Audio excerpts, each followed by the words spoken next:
আল্লাহুস সামাদ লাম এই বলে আমার সংক্ষিপ্ত বক্তব্য শেষ করতে চাচ্ছি।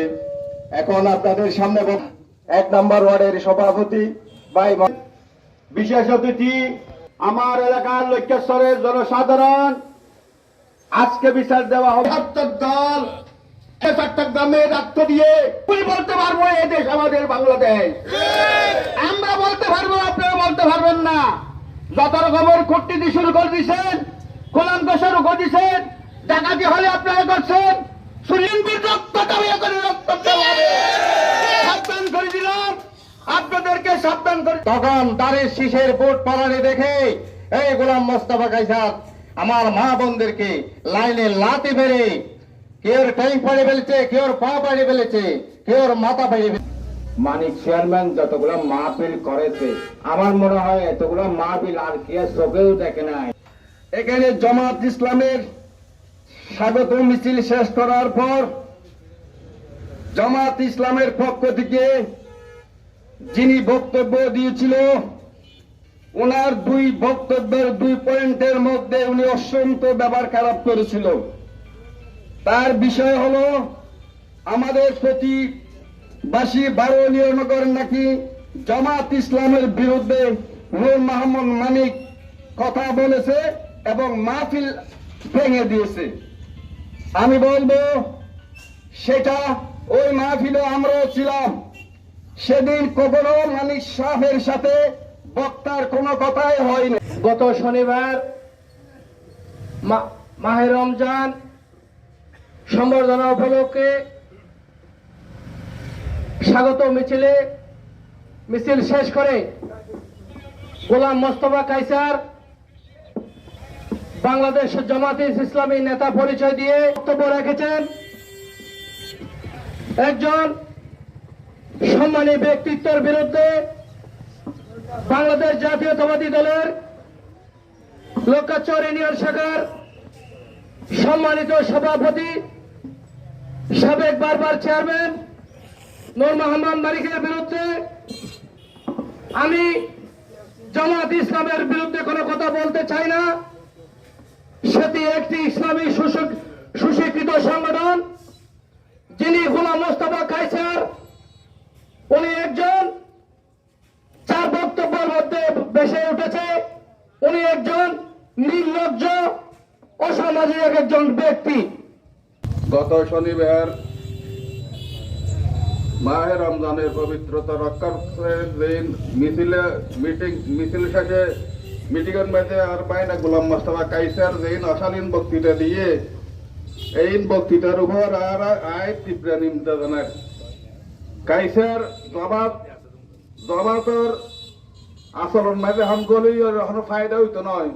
তুই একজন ইয়ে আওয়ামী লীগের দালাল, একজন বাইটে জাফরের দালাল, বাইটে জাফরের দালালি করে সুযোগ নপায় বাইটে জাফর যাতে দায়ী হই আদি আবার জবাব ইসলামল দেশ ধরত। গত পরশুদিন পবিত্র মাহে রমজান উপলক্ষে বাংলাদেশ জামায়াতে ইসলামী লক্ষ্যচর ইউনিয়ন শাখা কর্তৃক একটি স্বাগত মিছিল বের করা হয়েছিল। সেই স্বাগত মিছিল পরবর্তী বক্তব্য দেওয়ার সময় লক্ষ্যচর ইউনিয়ন পরিষদের সাবেক চেয়ারম্যান গোলাম মোস্তফা কায়সার কর্তৃক তিনি যে অশালীন উচ্ছৃঙ্খল ভাষা ব্যবহার করে গালিগালাজ করে বক্তব্য দিয়েছেন, সেই বক্তব্যের প্রতিবাদে জাতীয়তাবাদী দল বিএনপির পক্ষ থেকে আয়োজিত প্রতিবাদ সভা জামাত ইসলামের ভাইয়েরা হয়তো মন খারাপ করেছেন। আমি কিন্তু জামাত ইসলামের ভাইদেরকে উদ্দেশ্য করে ওই বক্তব্য দিই নাই।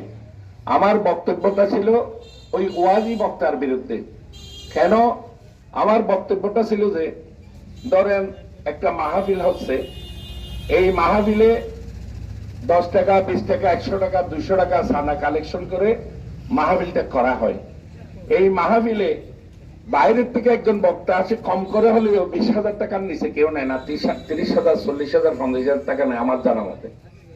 তো এতগুলো টাকা দিয়ে আমি একটা বক্তা আনলাম, এই বক্তা আনলাম যে কোরআন হাদিস থেকে আলোচনা শোনার জন্য।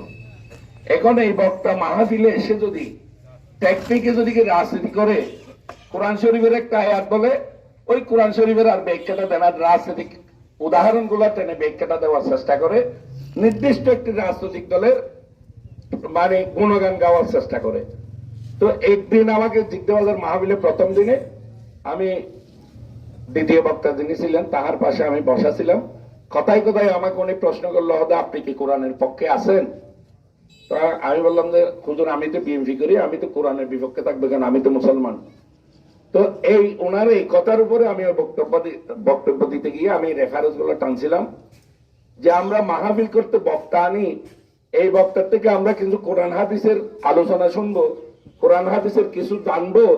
ওই বক্তা যদি কি কৌশলে একটি নির্দিষ্ট রাজনৈতিক দলের দালালি করে, তাহলে আমরা এই বক্তার বিরুদ্ধে ছিল ঘটনা এটাকে তিলকে তাল করে আমি মাহফিলে বাধা দিয়েছি বলে একটা অপপ্রচার করে ভিডিওটা ভাইরাল করে দিল।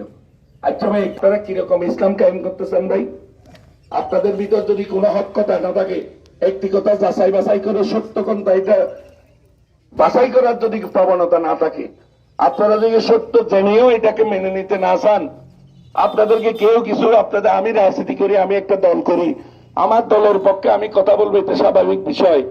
এখন ওইটা আপনাদের বিরুদ্ধে কিছু বললেই আপনারা গালিগালাজ শুরু করে দেন, গালিগালাজ করে ফেসবুকে লেখালেখি শুরু করে দেন। এটা তো ভাই কোন আদর্শিক মানুষের নিয়ম নীতি হতে পারে না ভাই। শেষ বিষয়ে কাইসারের বক্তব্য নিয়ে আমি দুই একটা কথা বলতে চাই।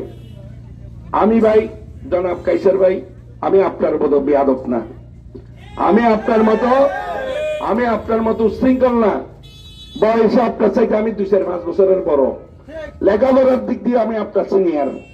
কিন্তু আপনি যে ভাষায় কথা বলেছেন, যে উত্তেজিত ভাষায়, যে নোংরা ভাষায়, আমার বাবার জন্ম নিয়ে আমাকে নিয়ে যে ভাষায় কথা বলেছেন, কোন ন্যূনতম সভ্যতা যার ভিতরে আছে, ন্যূনতম ইসলামের লেবাস যার ভিতরে আছে, তার মুখ দিয়ে এ ধরনের আচরণ করা যায়, এটা আমার জানা ছিল না বন্ধুরা। আপনি চেয়ারম্যান হয়েছিলেন, সেও আমার সহায়তায়, আপনি অকৃতজ্ঞ বলে এটা কোনোদিন স্বীকার করেন নাই। ওকে দেখছে গাড়িতে ওঠার সময় যে আবুল আজির ছোট ভাই ইলিয়াস এবং রিক্সা চালক, এর নাম কি রে গণিতদার ভাই, কাইসান না কৌসার ইলিয়াস ভাই এখানে আছে, ইলিয়াস এবং কাউসার আরেকটা ছেলে ছিল, এরা মন্ডলপাড়া গ্যারেজের ভিতর টাকা অবস্থায় দেখতেছে কাইসার রাতে 2টার সময় গাড়ি নিয়ে এদিক সেদিক 2-3 লাখ দিতেছে।